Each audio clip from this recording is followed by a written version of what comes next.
analogi untuk membuktikan seorang itu adalah perempuan, salah satunya dia head.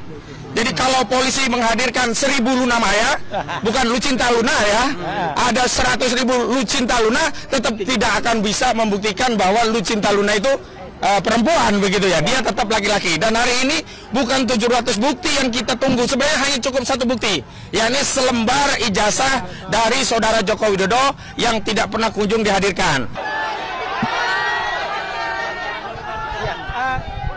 Bang Petrus, kasih gerbang.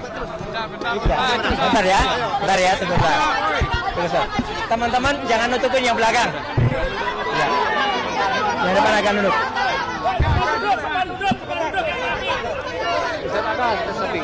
Ya, Ustaz Aka mana? Di sini. Ustaz Aka depan dulu. Bentar ya. Halo, Kiawali. Makasih media. Bismillahirrahmanirrahim. Assalamualaikum warahmatullahi wabarakatuh. Waalaikumsalam. Baik, hari ini kami memenuhi panggilan dari Polda Metro Jaya yang telah secara sepihak dan zalim menetapkan klien kami sebagai tersangka dengan bukti-bukti walaupun banyak tidak memiliki relevansi dengan apa yang dituduhkan dan tidak pernah diketahui secara pasti apakah bukti itu bisa menguatkan tuduhan ada pencemaran, tuduhan ada menyerang kehormatan yang dilaporkan oleh saudara Joko Widodo. Walaupun ada 700 bukti, ada 130 saksi dan 22 ahli, itu semuanya versi penyidik. Kalau tidak ada relevansinya maka tidak bernilai. Saya ambil analogi untuk membuktikan seorang itu adalah perempuan, salah satunya dia head. Jadi kalau polisi menghadirkan 1000 Luna Maya, bukan Lucinta Luna ya, ada 100.000 Lucinta Luna, tetap tidak akan bisa membuktikan bahwa Lucinta Luna itu perempuan begitu ya, dia tetap laki-laki. Dan hari ini bukan 700 bukti yang kita tunggu, sebenarnya hanya cukup satu bukti, yakni selembar ijazah dari saudara Joko Widodo yang tidak pernah kunjung dihadirkan. Yang kedua, kami ingin tegaskan bahwa Polda Metro Jaya telah melakukan tindakan yang melanggar presumption of innocence, yakni saat pemanggilan telah secara jelas menyebutkan nama-nama klien kami tanpa menyebut inisial. Padahal awalnya sudah disebutkan secara inisial, tetapi saat pemanggilan yang menjelaskan 3 mekanisme baik dilakukan secara langsung, dikirim lewat WhatsApp dan lewat pos, itu secara tegas menyebut nama-nama. Kalau nama-nama itu muncul dari media, wajar. Tetapi kalau itu dari aparat penegak hukum, itu sama saja. Polda Metro Jaya telah melakukan apa yang disebut pelanggaran asas hukum, presumption of innocence. Yang selanjutnya, hari ini klien kami ada panggilan sebagai tersangka. Padahal ada satu terlapor yang naik juga menjadi tersangka belum diperiksa. Artinya ada target-target yang sifatnya prematur terhadap klien kami dan ini kami kuat dugaannya ini bukanlah proses hukum murni tapi ada proses yang melibatkan tangan-tangan kekuasaan diawali dengan tuntutan-tuntutan pendukung Jokowi untuk segera menetapkan tersangka dan hari ini mereka melakukan tuntutan-tuntutan untuk menetapkan tersangka menjadi tahanan. Saya tegaskan hari ini yang harusnya segera ditahan adalah Firly Bahuri yang sudah 2 tahun lebih sudah tersangka. Tetapi Polda Metro Jaya tidak melakukan tindakan apapun. Karena itu hari ini kami yakin klien kami pun tidak akan dilakukan penahanan sebagaimana Polda tidak melakukan penahanan terhadap Firly Bahuri.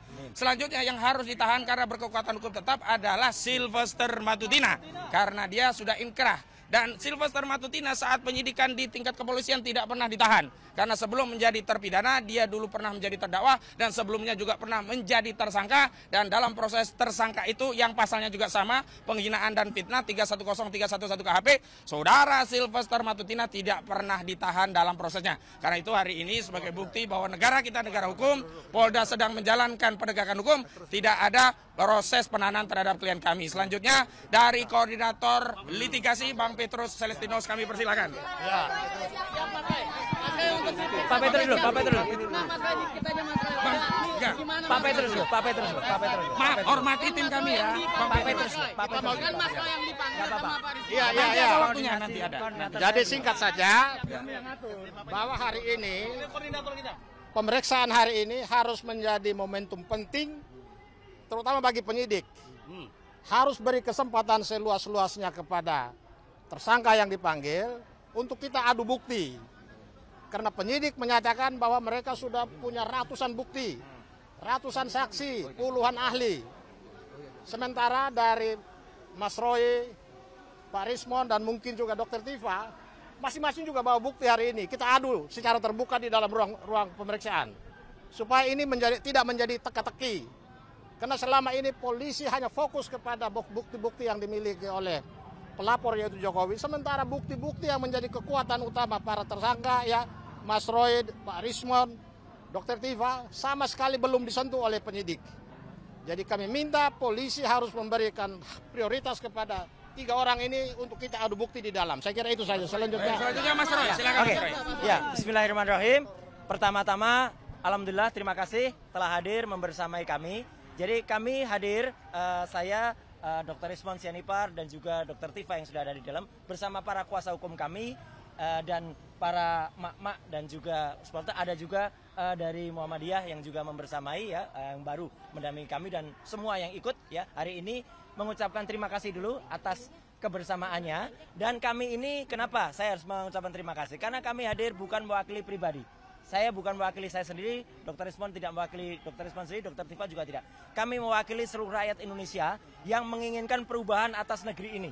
Ya, negeri ini sudah lama lebih dari 1 dekade mengalami suatu rezim yang sangat jahat, sangat bengis, dan utamanya adalah apa? Yang telah menggunakan segala cara, menggunakan segala daya, termasuk ada penggunaan ijazah palsu yang kemudian tidak berani terbongkar sampai dengan sekarang. Dan kami ini juga untuk menegakkan kebenaran. Jangan sampai Pak Prabowo Subianto sebagai presiden yang ada sekarang mengulangi kesalahan yang dilakukan pada rezim yang lalu yang telah mempidanakan ya 2 anak bangsa, yaitu Bambang Trimulyono dan juga Gus Nur. Ya, masa rela Pak Prabowo malah menambah dengan angka saktinya. Pak Prabowo kan suka angka 8, ya. Masa di rezim Pak Prabowo tambah 8 lagi yang akan dipidanakan. Itu kan sungguh luar biasa, ya. Dan saya tahu ini mungkin bukan kesalahannya Pak Prabowo, tapi ini adalah kesalahan dari orang-orang yang ada sekitar Pak Prabowo untuk membusukkan presiden. Jadi sekali lagi kami hadir atas nama rakyat Indonesia untuk melakukan ini, dan kami menyatakan bahwa ini kami tahu bahwa kami akan dikriminalisasi. Dan kenapa kami tahu? Karena apalagi setelah saya, Dr. Ismon dan Dr. Tifa itu udah merencanakan akan menerbitkan buku yang kedua. Buku yang kedua judulnya ada Gibran Black Paper. Dan itu terbukti dengan saya pulang minggu yang lalu dari Sydney dan membuktikan bahwa Gibran memang tidak punya ijazah SMA. Ya, SMA-nya tidak hanya SMA luar negeri, tapi bahkan kalau diserahkan dalam negeri. Dan ini yang semakin buat panik. Dan kemudian justru ini adalah langkah kita untuk semakin menegakkan kebenaran.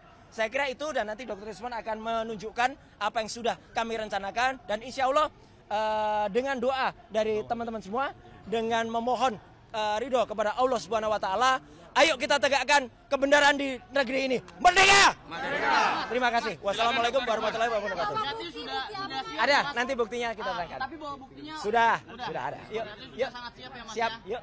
Makasih, Pak Ismon. Ya. Pertanyaannya apa? Siap nggak Bang nih pemeriksaan hari ini Bang? Masalah siap atau enggak, ya harusnya penyidik yang harus lebih siap untuk menuduh kami mengedit atau merekayasa. Ya, mana yang kami rekayasa? Kalau itu tidak terbukti, nanti saya berencana untuk menuntut kepolisian sebesar 126 triliun rupiah. 1 tahun anggaran kepolisian. Jadi jangan sampai tuduhan itu adalah tuduhan tanpa basis ilmiah. Apa yang kami lakukan, ada itu namanya ilmunya, ya digital image processing. Jangan sampai ilmu tersebut jadi ilmu terlarang. Memproses citra digital atau video digital bukan berarti merekayasa atau mengedit. Itu berbasis algoritma, ya.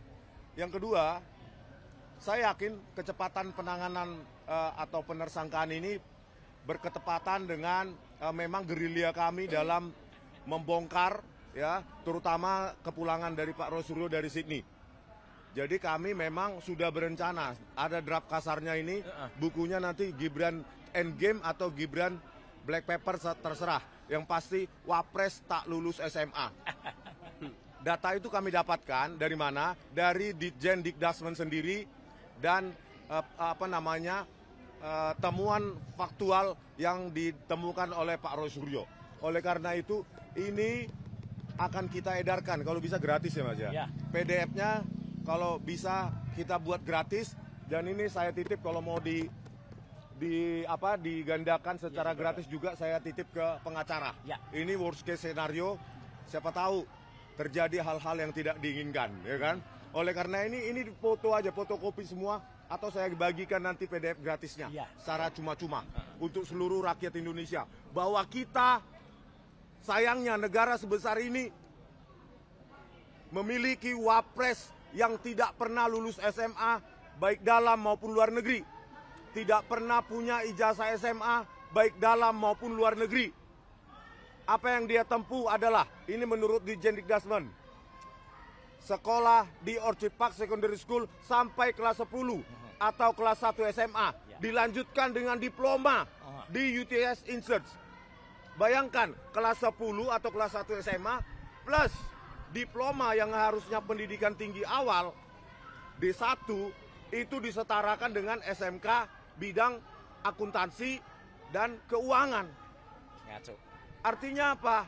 Itu kan ekivalensi yang sangat fatal. SMA kelas 1 plus diploma setara dengan SMK. Berarti wapres kita ini tak pernah lulus SMA dan tidak pernah lulus atau tidak pernah punya ijazah SMA. Oleh karena itu, Pak Prabowo Subianto jangan sampai ini menjadi dibawa ke arena politik. Kami peneliti, kami berhak meneliti dokumen publik. Kenapa dokumen publik? Karena Joko Widodo pernah menggunakan ijazah itu sebagai presiden, di samping gubernur maupun wali kota. Oleh karena itu, ini untuk kalian, nanti bisa digandakan, saya titip ke pengacara saya, dan filenya minta ke pengacara saya nanti. Sebarkan seluas-luasnya, dan itu gratis untuk kalian rakyat. Terima kasih. Bang Gufroni selaku LBHP Muhammadiyah yang terlibat. Ketika ada sesuatu yang tidak benar, kita suarakan. Ya bagaimana semua terangin dia sedungu ini? Ini manusia pecundang yang sangat merugikan bangsa kita ini. Saatnya jadi member eksklusif di channel YouTube Official ID. Tantang lagi para tambah sumpah di atas Al-Quran. Dia pengen masuk TV. Konten premium yang tidak tayang di TV. Live interaction. Halo pemirsa iNews, ini baru Emoji dan badge spesial. Reakses konten pilihan. Klik YouTube Official iNews. Join member hanya Rp10.000 per bulan.